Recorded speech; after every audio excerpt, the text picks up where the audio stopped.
2, 1, 2.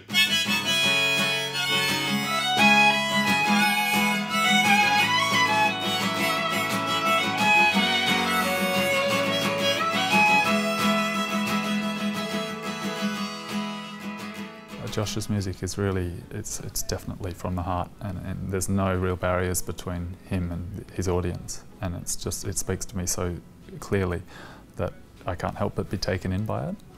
I remember when I was a little kid, my parents had a big classical collection, and they'd listen to vinyl of whatever it was, Rachmaninoff or whatever, and I just remember lying on the floor and imagining like adventurous scenarios and like, flying over landscapes and stuff like that, and really getting lost in the imagery that the music was kind of conjuring up.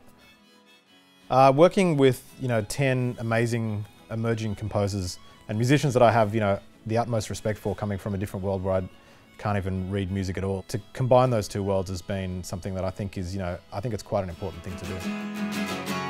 Everything that I did not do in the minute of my life.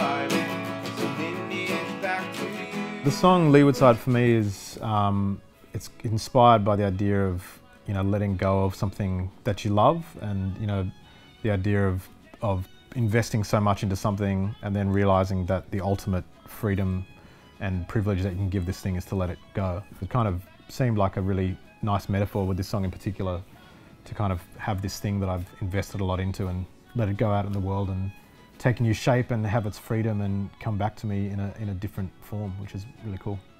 I was drawn to Leeward Side because it has this melancholy aspect, which I'm always drawn to in all music, but it also has this kind of relentless rhythm that drives it forward, and I love the way that these two elements kind of collide that often don't sit together. With the recorded versions, they're fairly linear and they don't have a lot of tempo change and stuff like that.